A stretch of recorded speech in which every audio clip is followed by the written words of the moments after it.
नमस्कार बंधुरा आज के निये चले एसेछि एक एमन रेसिपि जेटा उभय धरनेर खाबार दिए खेते पारो जेरकम रुटी भात सब किछु दिए। एखाने आमि नियेछि आलू झिंगे पटल कुमड़ो सब्जिर जा दाम बेड़ेছে ता अनुयायी যতটুকু বেঁচে ছিল सब सब्जिके एकसाथे करे आमि एकटा पाँचमिशाली सब्जी बानिये फेलेछि।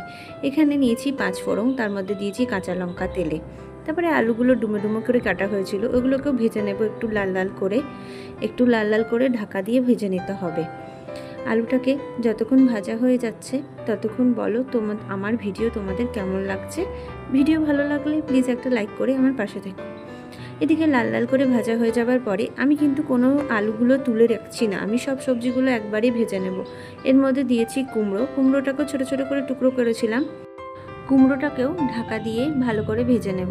আবার এরপরে আমি দেব আলাদা সবজি অ্যাড করছি। এবার নিচ্ছি পটলটাকে একটুখানি ভেজে নিচ্ছি।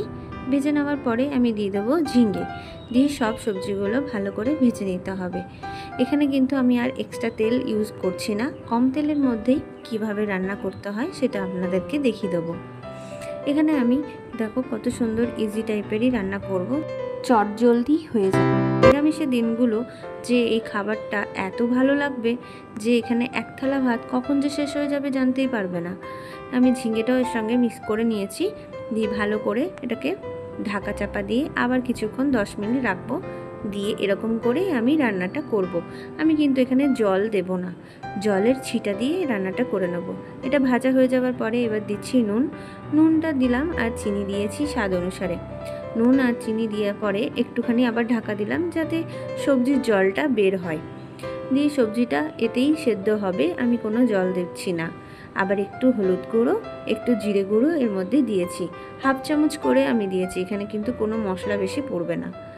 আবার দিয়েছি গোলমরিচের গুঁড়ো 1 চা চামচ দিয়ে পরে আবার কিছুক্ষণ এটা নেড়ে নেওয়ার পরে আমি একটুখানি এখানে ভাজা মশলা দিয়েছি হাফ চামচের মতো। ভাজা মশলাটা আবার পরে আমি অ্যাড করব। এখানে আমি জল ছিটা দিয়েই সব রান্নাটা করছি। আবার কিছুক্ষণ ঢাকা দিয়ে রাখছি, দিয়ে 10 মিনিট পরে আবার তুলব। এরকম করেই আমার পুরো রান্নাটা হয়ে যাবে। কত ইজি না? এরকম রান্না যে কি ভালো লাগে খেতে তা বলে বোঝা মুশকিল। দেখো আমার এখানে আলু সেদ্ধ হয়ে গেছে, কুমড়ো হয়ে গেছে, চিনিটা আর একটু স্বাদ অনুসারে দিয়ে পরে আর একটু লাস্টে ভাজা মশলা দিয়ে আমার রেডি হয়ে গেল পাঁচমিশালি সবজি। ভিডিওটা ভালো লাগলে প্লিজ একটা লাইক করো। আবার এরকম ভিডিও নিয়ে তোমাদের সামনে আমি হাজির হব। লাস্ট একটু 10 মিনিট ঢাকা দিয়ে আমার রেডি হয়ে গেল। দেখে নাও কত সুন্দর দেখতে লাগছে। কি বলো তো, এটা ভাত রুটি সব কিছু দিয়ে পরোটার সাথেও ভালো লাগবে। ভিডিওটা ভালো লাগছে তো? ধন্যবাদ।